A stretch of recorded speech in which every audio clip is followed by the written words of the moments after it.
Hello friends जैसा कि आप सभी जानते हैं कि आजकल कुछ मॉडल्स में, कुछ बड़े मॉडल्स में डेड होने या फिर फ्रंट कैमरा ना चलने की प्रॉब्लम्स काफ़ी आ रही हैं। जैसे कि मेरे पास कुछ 3 फ़ोन आए हैं, जिसमें से एक है MI Note 10 Pro Max, जिसमें फ्रंट कैमरे का इशू है। ये देखिए, इसका बैक कैमरा प्रॉपर चल रहा है, लेकिन फ्रंट कैमरे पर हम जैसे ही इसको कर रहे हैं तो ये स्टक हो गया है। उसके अलावा हमारे पास जो दूसरा फ़ोन है वो है पोको X3। पोको X3 में 2 मॉडल आते हैं, एक पोको X3 होता है और एक पोको X3 प्रो में डबल डेकर आईसी होती है, इसमें सिंगल सीपीयू ही लगी होती है। और ये हमारे पास डेंट कंडीशन में आया है। कस्टमर का कहना है कि चलते चलते अचानक से बंद हो गया। उसके बाद जो तीसरा फ़ोन है वो है हमारे पास पोको X2। ये पोको X2 है, ये भी कस्टमर का कहना है कि ये चलते चलते बंद हो गया। पोको X2 और X3 में को हमने पावर सप्लाई पर चेक किया है, तो पावर सप्लाई पर चेक करने पर जो पोको X3 है वो लगभग 170 के आसपास एम्पेयर ले रहे हैं, और जो पोको X2 है वो 140 के आसपास एम्पेयर लेकर अटक जा रहा है। तो फ्रेंड्स, इन फ़ोन्स में अगर आपके पास इनमें से कोई भी फ़ोन आता है, जैसे कि MI Note 10 Pro Max है, उसमें फ्रंट कैमरा नहीं चल रहा, तो फ्रंट कैमरे की प्रॉब्लम में भी आपको इसकी CPU को ही रिबोल करना, उतार कर रिबोल करके ही लगाना पड़ेगा, तभी वो फॉल्ट आपका निकल पाएगा।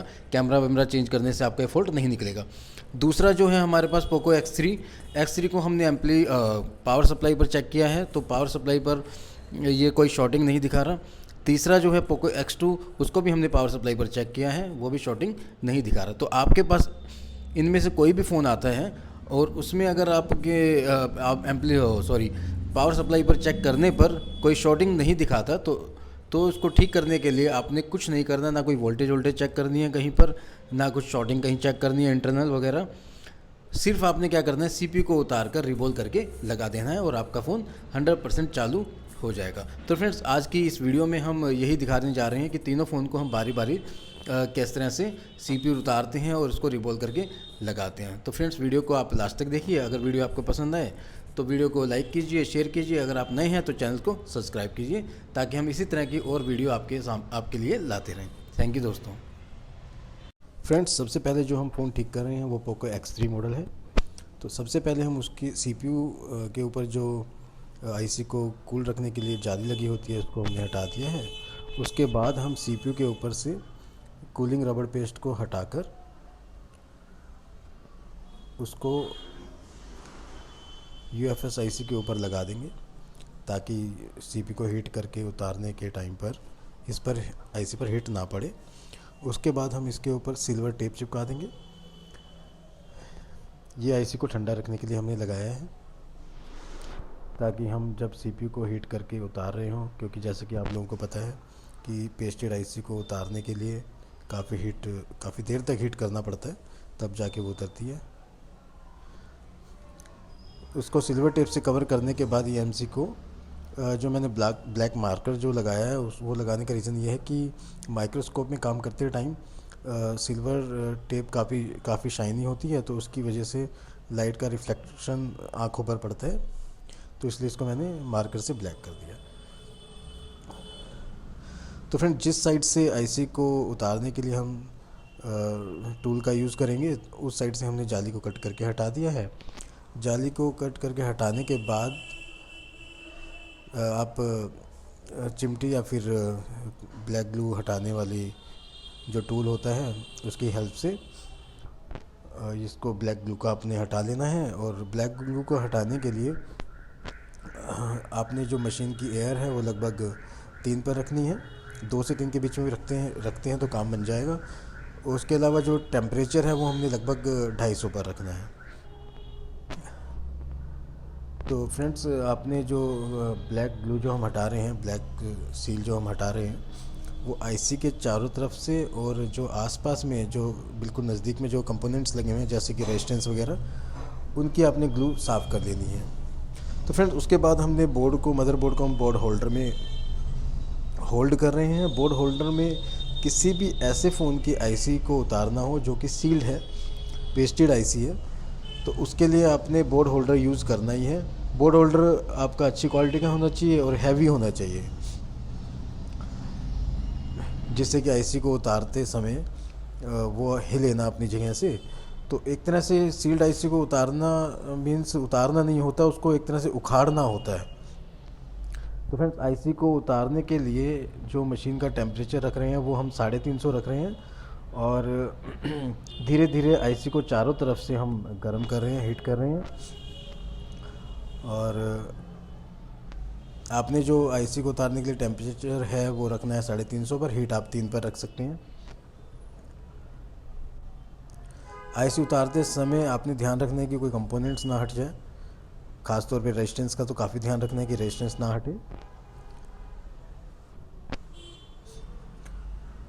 तो ये देखिए फ्रेंड्स, आईसी को आपने चारों तरफ से हीट करना है। टेम्परेचर अगर 350 आप रखते हैं तो 350 टेम्परेचर पर आईसी ख़राब नहीं होगी। थोड़ा टाइम ज़रूर लेगी उतरने में, लेकिन वो ख़राब नहीं होगी। तो फ्रेंड्स, आईसी उतारने के बाद आपने 25 वाट के आयरन से, मेरे पास जो मैं जो आयरन यूज़ कर रहा हूँ वो 25 वाट का सोल्ड्रॉन कंपनी का आयरन है। उसकी बिट आगे से बड़ी ही होती है, मतलब मोटी बिट ही आती है।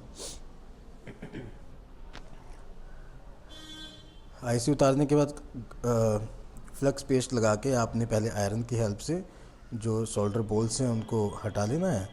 उसके बाद आपने कपड़े से क्लीन कर लेना है, कोई भी कपड़ा लेकर।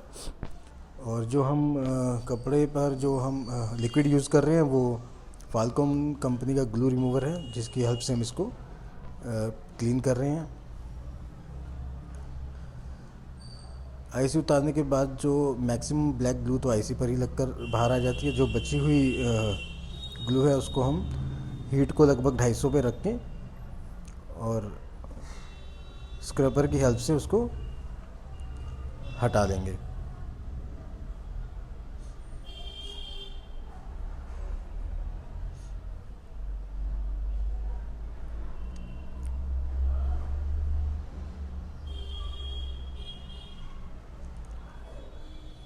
रेजिस्टेंस का आपने ध्यान रखना है कि कोई रेजिस्टेंस गलती से हट ना जाए।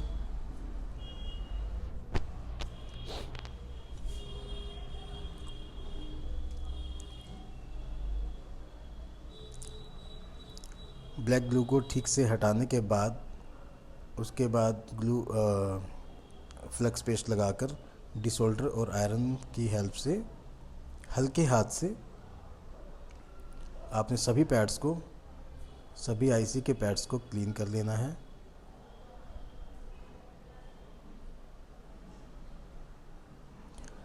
सीपीयू लगाते समय, मतलब इन फ़ोन्स में सीपीयू पर काम करते टाइम आपने सफाई का भी काफ़ी ध्यान रखना है।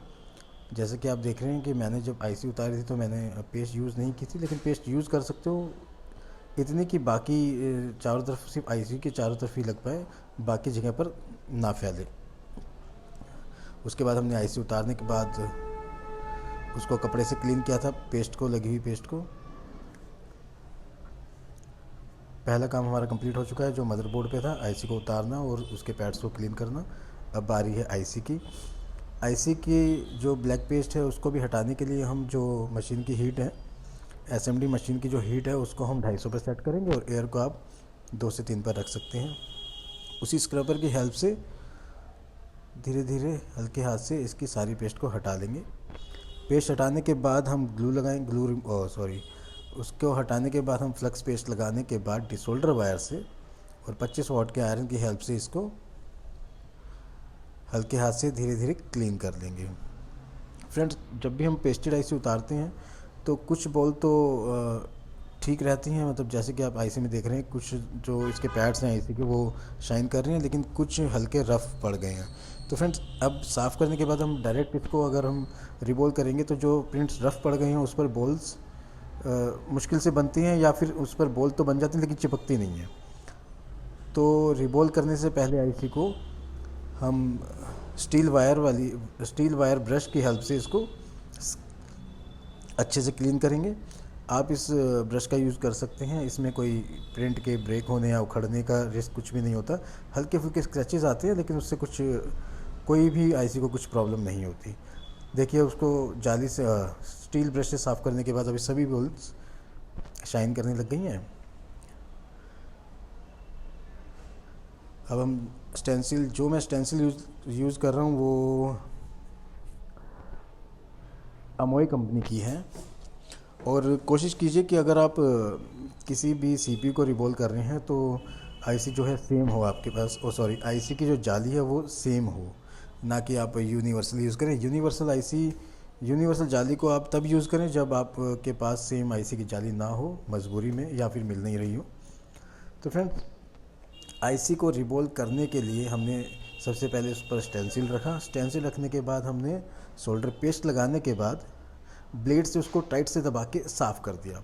इससे हुआ ये कि किसी भी अगर होल में एक्स्ट्रा पेस्ट थी तो वो ब्लेड के साथ निकल के बाहर आ गई। तो फ्रेंड, इस तरीके से आपके एक ही बार में सभी बॉल्स बराबर बन जाएंगी। जैसे कि आप देख रहे हैं कि सभी बॉल्स बनी हैं और चिपक भी गई हैं ठीक से। और हमने जो है इसी कारण से हमने जो है लोहे की ब्रश से इसके पैड्स को क्लीन किया था। तो फ्रेंड्स, हमारी आईसी रिवॉल्व हो गई है कम्प्लीटली। अब उस आईसी को लगाने का टाइम है। लगाने के लिए हम वही मैकेनिक कंपनी की फ्लक्स पेस्ट यूज़ कर रहे हैं। तो मैंने पेस्ट को पहले अच्छे से सभी पैड्स पर फैला लिया है। अब आईसी की डायरेक्शन चेक करके आईसी के चारों तरफ दिए हुए निशान के हिसाब से बीचों बीच लगाकर, जैसा कि आप सभी को पता है कि मैक्सिमम फ़ोन्स में जहाँ भी आईसी लगी होती है, छोटी या बड़ी हो, चारों तरफ एल टाइप के या फिर सिंगल लाइन के टाइप के निशान होते हैं, जिससे कि हम आईसी को बीचों बीच लगा सकें। उससे हमें हेल्प मिल जाती है आईसी को बीचों बीच लगाने की। तो फ्रेंड्स, आईसी को हमने लगा दिया है। अब हम इसको हीट करके, मशीन की हीट को हम रख रहे हैं इस समय 350 पर, और एयर वही है 2 से 3 के बीच में। और आईसी को कोशिश करने की चारों तरफ से बराबर गर्म हो। तो जैसे कि आपने देखा कि आईसी गर्म होने लगी तो पेस्ट नीचे से मेल्ट होकर बाहर की तरफ आ गई है। और आसपास के कंपोनेंट में हिला के चेक करता हूँ कि इतनी हीट हो गई है कि आईसी की चिपक गई हो। और तो आसपास का कंपोनेंट हिल गया था और हमने उसके बाद आईसी को हिलाया तो वो भी अच्छे से हिल गई थी। तो फ्रेंड्स, मैं जब भी सीपीयू वगैरह कुछ लगाता हूँ तो उसको मशीन से हीट करने के बाद उसको साइड से हिला के ऊपर से हल्का सा दबा के ज़रूर देखता हूँ।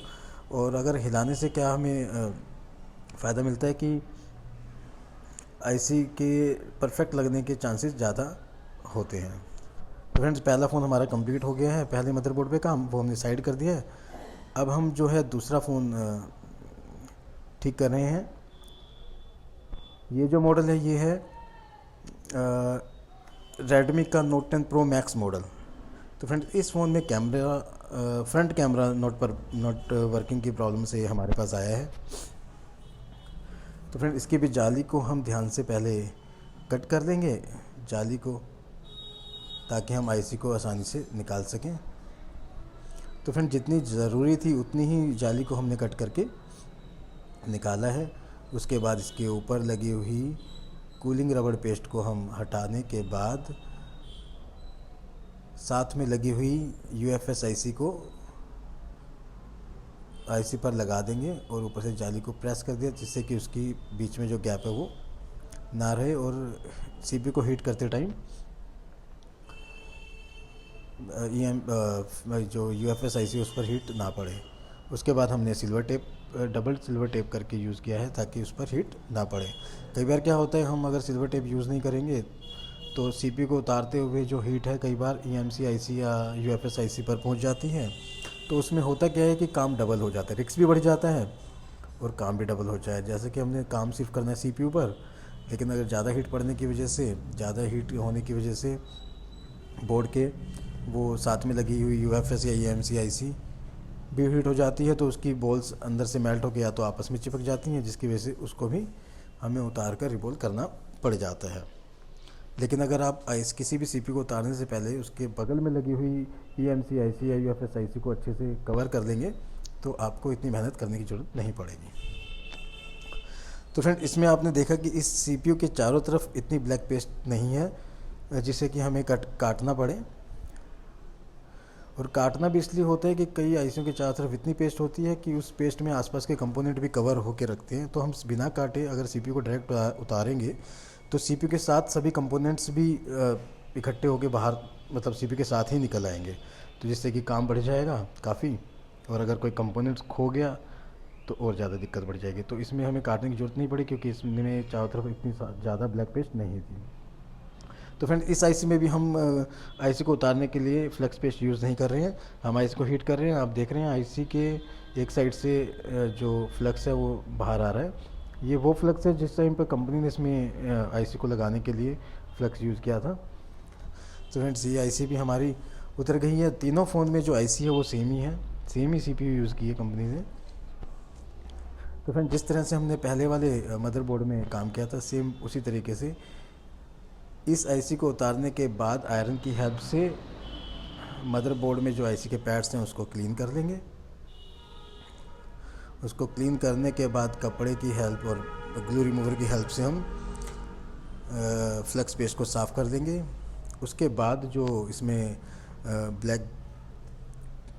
ब्लैक सील्ड जो पेस्ट बची हुई है उसको हटा देंगे। हटाने के लिए वही मशीन की जो हीट है वो आपने 250 पर रखनी है और एयर वही 2 से 3 के बीच में आप रख सकते हैं। उसके बाद धीरे धीरे स्क्रैच करके आप बची हुई ब्लैक पेस्ट को हटा देंगे। ध्यान रखना है आपने कि कोई भी आसपास कंपोनेंट्स हैं तो वह ना हट जाए।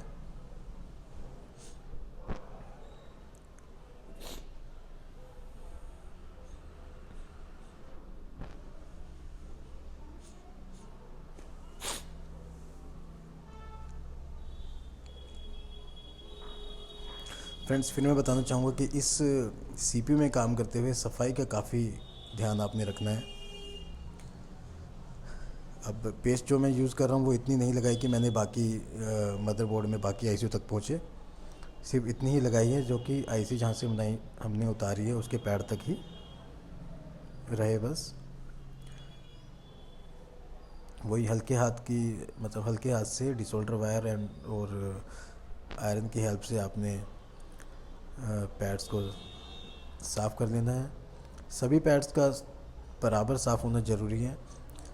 अगर कोई पैड से पुरानी बॉल अगर हम नहीं हटती है और हम आईसी लगाते हैं तो उसकी वजह से आस पास की जो बॉल्स हैं वो आईसी से कनेक्ट हो सकता है कि आईसी से कनेक्ट ना हो,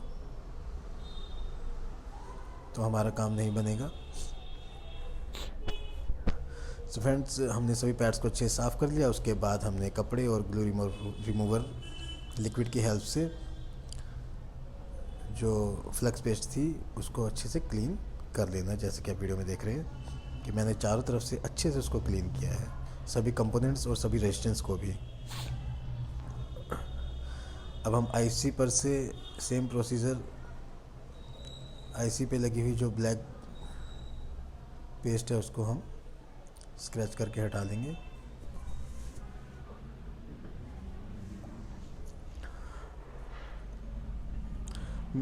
फ्रेंड्स जो मैं अच्छे से क्लीन करने की सफाई का जो ध्यान रखने के लिए मैं बार बार बोल रहा हूँ वो मैं इसलिए कह रहा हूँ क्योंकि मेरे पास पहले कुछ केसेस में ऐसा हुआ कि मैंने पेस्ट एक्स्ट्रा यूज़ की और या फिर मैंने ऐसा थोड़ा सफाई पे ध्यान नहीं दिया तो जल्दबाजी में काम किया, तो सीपीयू लगाने के बावजूद भी फ़ोन ऑन नहीं हुआ। वोल्टेज सब कुछ चेक किया, एम्पेयर वगैरह सब कुछ चेक किया, उसके हिसाब से सीपीयू ठीक लग चुकी थी लेकिन फ़ोन ऑन नहीं हो रहा था। तो मैंने उसको मदरबोर्ड को अच्छे से क्लीन किया, क्लीन करके सुखाने के बाद दोबारा चालू किया तो वो चालू हो गया। तो इसलिए आपने फ्रेंड्स किसी भी फ़ोन में अगर आप सीपीयू पे काम कर रहे हैं तो सफाई का आपने काफ़ी ध्यान रखना है। सेम प्रॉब्लम मेरे पास साथ एक वन प्लस 6 में भी सेम मेरे साथ हुआ था कि उसमें डबल डेकर आईसी थी और उसमें वो डेड फ़ोन था और उसमें डबल डेकर का इशू था। तो मैंने दोनों आईसी उतार कर प्रॉपर तरीके से रिबॉल करके लगाई लेकिन फ़ोन ऑन नहीं हुआ। और उसके बाद मैंने आसपास की जो कंपोनेंट्स थे जैसे रेशंस वगैरह उन पर लगी हुई फ्लक्स पेस्ट को क्लीन किया, तो क्लीन करने के बाद वो ऑन हो गया। तो फ्रेंड्स इसलिए सफाई का आपने काफ़ी ध्यान रखना है।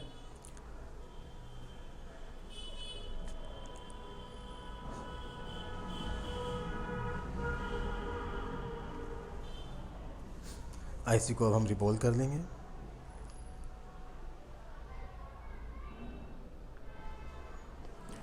आईसी रिबॉल करने के लिए जो मैं सोल्डर पेस्ट यूज़ करता हूँ वो मैकेनिक कंपनी की है, और इसका जो टेम्परेचर है वो 183 डिग्री वाला है।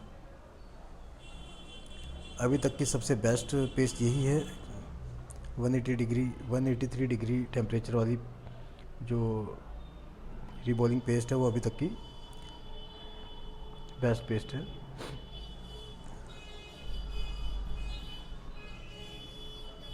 फ्रेंड्स, इस आईसी में आपने देखा कि मैंने जो है फ्लक्स पेस्ट को पैड्स पर फैलाया नहीं है, बस लगाकर ऊपर से आईसी को लगाकर और हीट कर दिया है। तो फ्रेंड्स, अगर आप एक ही जगह पर फ्लक्स पेस्ट लगा के आईसी लगाते हैं तो आपने आईसी को पकड़ के लगाना होगा, क्योंकि फ्लक्स पेस्ट अगर हम एक ही जगह पर लगाकर आईसी को लगाते हैं तो जब हम आईसी को लगाने के लिए मशीन से इसको हीट करते हैं तो उसमें बबल्स बनते हैं, और आईसी बबल्स बनने की वजह से अपनी पोजीशन से हटकर थोड़ा दाएं बाएं होके लग जाती है, तो वही डबल मेहनत हो जाती है। फिर से आईसी को उतारो, साफ़ करो, रिबॉल करके लगाओ। सो जैसे कि आप देख रहे हैं हमने आईसी को लगा दिया है। अब मैं आईसी को अच्छे से ऊपर से हिला रहा हूँ और साइड से। ऐसा करने का रीज़न ये होता है कि कोई बॉल अगर 19-20 छोटी है तो आईसी को हल्का दबाने से वो अपने पैड के साथ चिपक जाए। तो फ्रेंड, सेकंड फ़ोन भी हमारा सीपीयू का काम रेडी हो गया है, कंप्लीट हो गया है। अब ये जो फ़ोन है, फ़ोन नंबर 3, जो ये मॉडल है फ्रेंड्स, ये है पोको X2, जो कि बिल्कुल डेड की कंडीशन में आया हुआ है हमारे पास।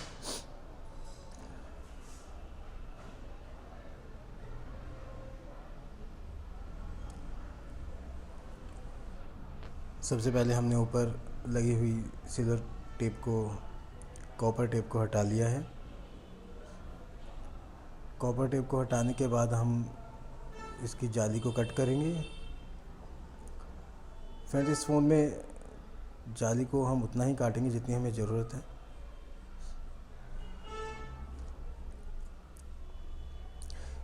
इस फ़ोन की जो जाली है काफ़ी हार्ड है, तो उसको काटने से पहले हम सर्जिकल ब्लेड की हेल्प से इस पर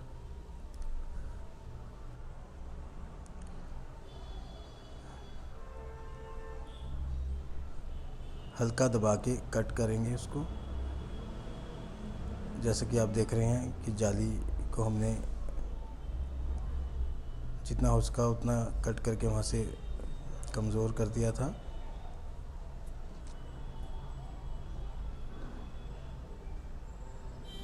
ये देखिए फ्रेंड्स,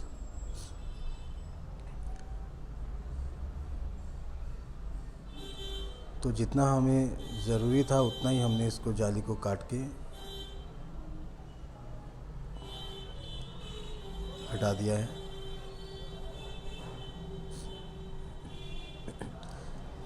जाली को हटाने के लिए हम एसएमडी मशीन की हेल्प इसलिए नहीं ले रहे क्योंकि अगर हम जाली को मशीन से हटाएंगे तो हमें जाली को चारों तरफ से हीट करना होगा। सीपीयू की तरफ से तो कोई प्रॉब्लम नहीं है क्योंकि सीपीयू को तो हमने हटाना ही हटाना है। लेकिन आप देख रहे हैं इस फ़ोन में साथ में यूएफएस आईसी लगी है और एक साथ में एक और छोटी आईसी लगी हुई है जो कि ब्लैक पेस्ट से पेस्टेड है। तो अगर हम चारों तरफ हीट करेंगे तो पूरा मदरबोर्ड हीट होगा और इन आईसीयू पर हीट पड़ेगी। आईसीयू पर हीट पड़ने से होगा ये कि उनके अंदर की बॉल्स या तो पिघल के बाहर आ जाएंगी या अंदर के अंदर शॉर्ट हो जाएंगी, जिससे कि हमारा काम और बढ़ जाएगा। हमें इन आईसीयू को भी उतार कर दोबारा लगाना होगा। तो फ्रेंड, इसलिए हमने सिर्फ आईसी को उतना काटा है, जाली को उतना काटा जितनी हमें ज़रूरत है। काटने के बाद रबड़ कूलिंग पेस्ट को हटाकर सीपीयू पर से उसे हमने उसको यूएफएस आईसी के ऊपर लगा दिया, जिससे कि हीट पड़ने पर उस पर कोई असर ना हो। उसके बाद वही हम ब्लैक मार्कर यूज़ करें ताकि इसमें जो टेप का सिल्वर कलर की वजह से लाइट, माइक्रोस्कोप की लाइट का रिफ्लेक्शन आंखों पर ना पड़े।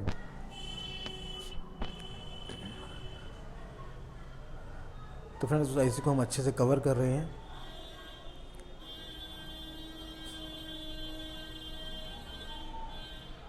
क्योंकि इस मॉडल में ज़्यादातर मैंने देखा है कि जो भी मेरे भाई इस फ़ोन में काम करते हैं तो उनको सीपीयू के साथ साथ ईएमएमसी पर भी काम करना पड़ जाता है, क्योंकि इसकी ईएमएमसी काफ़ी नज़दीक है और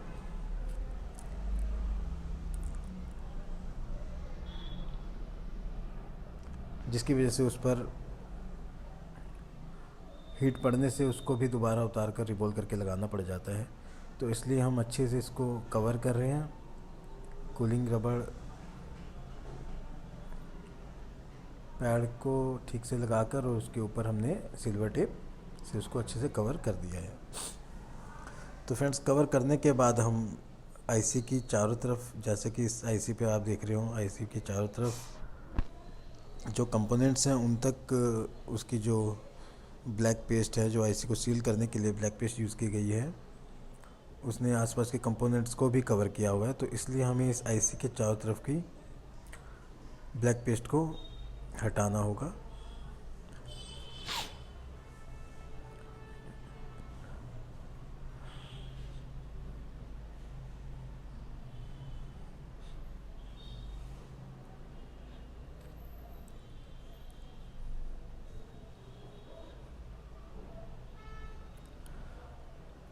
तो फ्रेंड्स, ब्लैक पेस्ट को हटाते हुए ध्यान रखना है कि कोई कंपोनेंट ना हटे सीपीयू के आसपास से।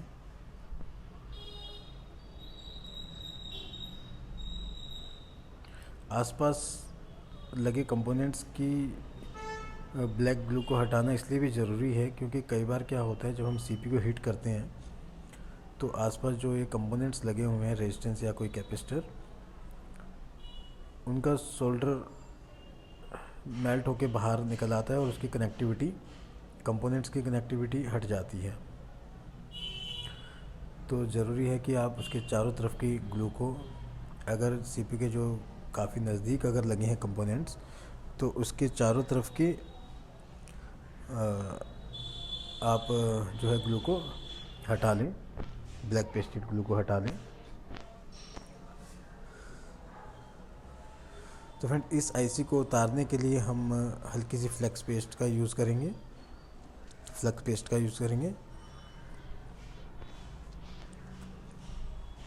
पहले हम आईसी को हल्का सा हीट कर लिया है।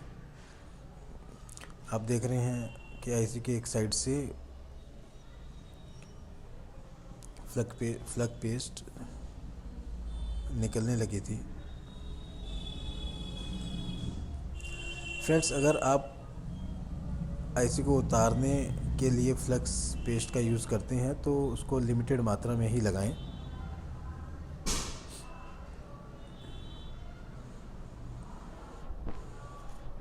जितना ज़रूरी हो उतना ही लगाएं।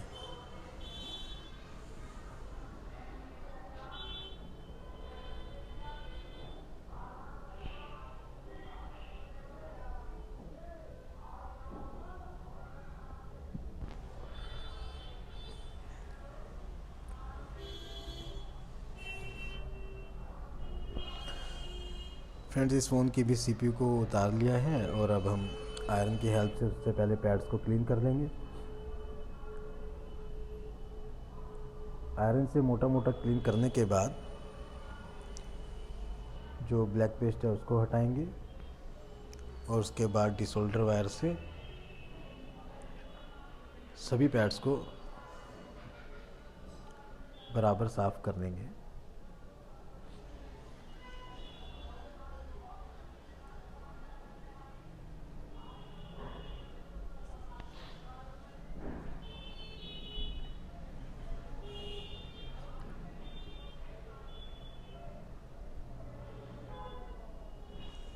क्लीनिंग काफ़ी ज़रूरी है अगर आप सीपीयू पे काम कर रहे हैं तो।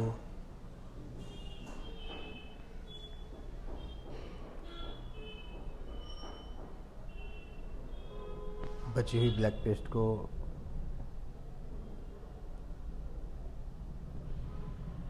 हटा देंगे, लगभग मशीन का टेम्परेचर 250 पर रख के।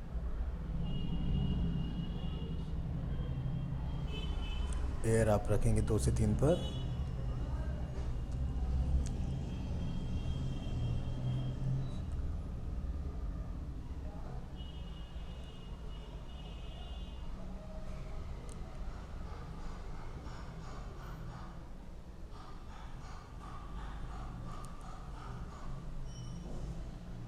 डिसोल्डर वायर यूज़ करते टाइम आपका जो आयरन है उसकी बिट आगे से अच्छे से क्लीन होनी चाहिए, जिससे कि डिसोल्डर वायर और आयरन के बीच की कनेक्टिविटी अच्छे से बन जाए, ताकि हमारी डिसोल्डर वायर अच्छे से हीट हो और वो पैड्स को आसानी से साफ़ कर सके।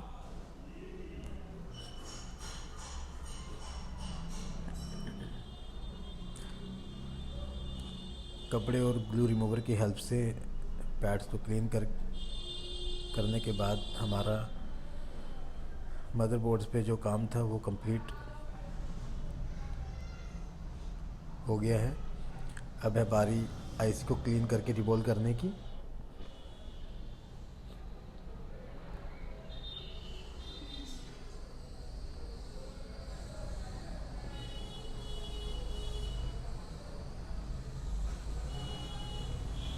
इस आईसी को भी हम पहले ब्लैक ग्लू हटा देंगे, उसके बाद डिसोल्डर वायर से इसको क्लीन करने के बाद जो हमारे पैड्स हैं जो कि हल्के रफ़ दिखाई दे रहे हैं,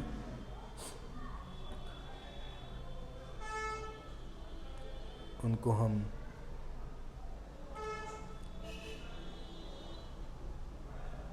स्टील ब्रशेस वाली ब्रश से क्लीन कर लेंगे।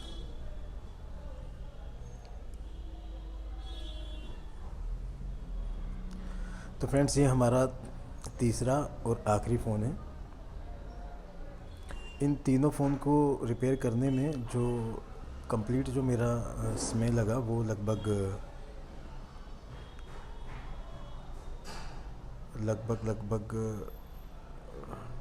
2 घंटे के आसपास।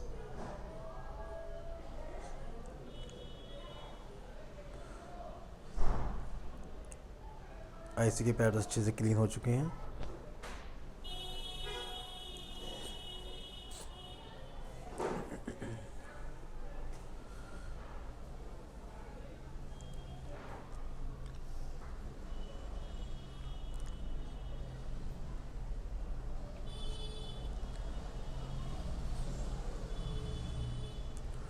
आईसी रिबॉल करने से पहले स्टेंसिल को अच्छे से क्लीन कर लेना चाहिए, ताकि जो हमारी बॉल्स हैं वो सभी सेम साइज़ की बने। तो फ्रेंड, तीसरे फ़ोन की तीसरी सीपीयू भी हमने रिबॉल कर ली है।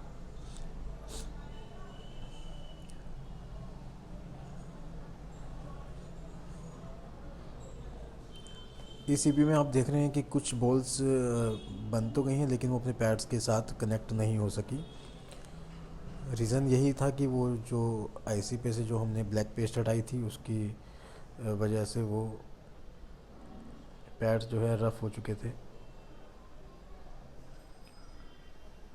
बॉल्स को एयर को बिल्कुल ज़ीरो करके हमने हीट को 250 पे रख के उन्हीं बॉल्स को वापस अपनी जगह पर कनेक्ट कर दिया है, चिपका दिया है। तो फ्रेंड, तीसरी सीपीयू हमारी कंप्लीट रेडी हो चुकी है। अब है इसको लगाने की बारी। लगाने के लिए वही फ्लक्स पेस्ट का यूज़ करेंगे हम। फ्लक्स पेस्ट लगाने के बाद सीपीयू की डायरेक्शन चेक करके उसको दिए हुए निशान के हिसाब से बीचों बीच सेट करके मशीन का टेम्परेचर वही 350 पर और एयर को हम रखेंगे 3 पर, और आईसी को चिमटी की हेल्प से पकड़ के लगाएंगे। किसी भी कोने से एक बार चिपकने के बाद हम आईसी को छोड़ सकते हैं। आईसी को हीट करते हुए जब आपको लगे कि हाँ सभी आईसी अब चिपक गई है, तो उसके बाद हमने उसको हिला लेना है। हिलाना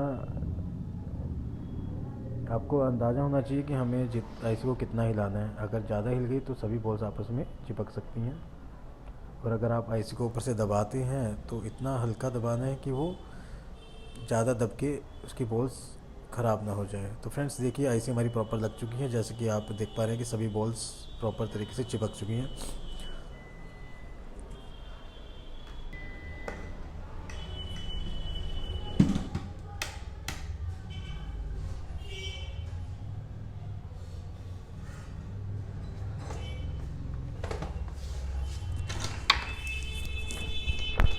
तो फ्रेंड्स ये है हमारा पोको X2 जिसको हमने लास्ट में रिपेयर किया है।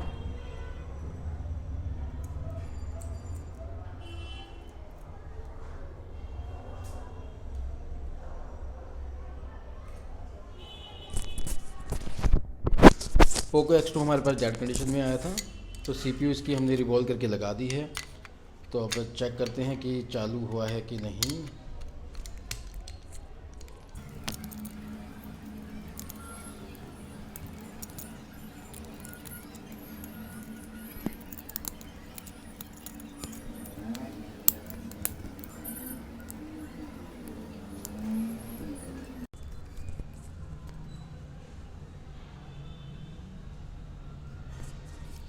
देखिए friend, Poco X2 CPU revolve करने के बाद स्टार्ट हो गया है। उसके बाद हमारा जो सेकंड फ़ोन था वो था पोको X3। पोको X3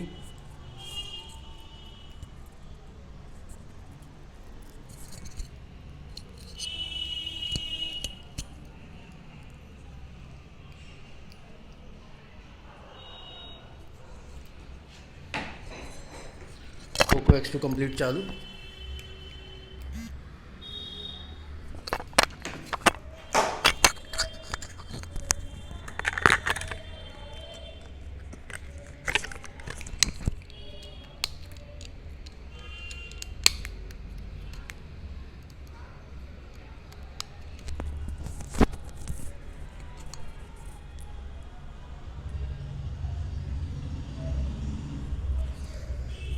देखिए फ्रेंड्स, पोको X3 भी ऑन हो गया है।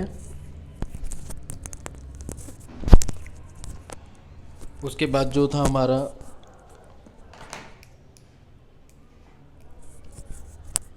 Note 9 Pro, Note 10 Pro Max जिसमें कैमरे का फॉल्ट था।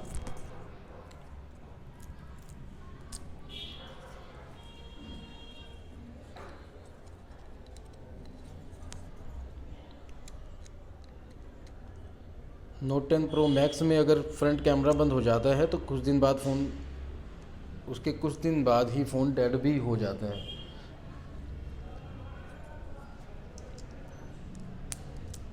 तो फ्रेंड्स सारे कैमरे इसके हमने लगा दिए हैं, अब इसको चेक करते हैं।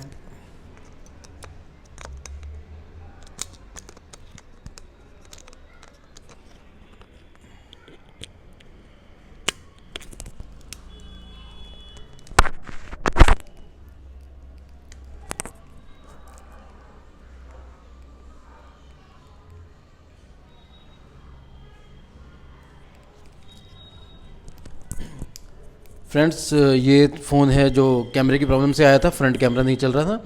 तो फ़ोन तो चालू हो गया, अब देखते हैं कैमरा काम करता है कि नहीं। वैसे तो 100% CPU लगाने के बाद कैमरा चल जाता है, तो इसका भी चल ही जाएगा।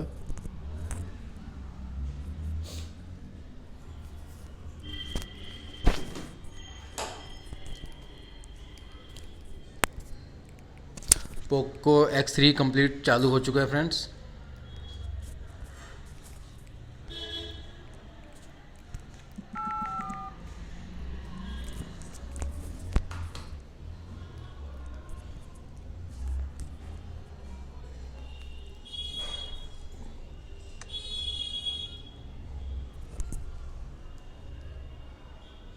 बैक कैमरा चल रहा है, बैक कैमरा तो इसका पहले भी चल रहा था। फ्रंट कैमरा चेक करते हैं। तो देखिए फ्रेंड्स, इसका फ्रंट कैमरा भी चलने लगा है। तो फ्रेंड्स इन फ़ोन्स में आजकल सबसे ज़्यादा जो प्रॉब्लम आ रही है वो CPU की ही आ रही है। अगर आप उसको अच्छे से ठीक से उतार कर और रिबॉल्व करके लगा देते हैं तो फॉल्ट आराम से निकल जाता है। तो थैंक यू दोस्तों।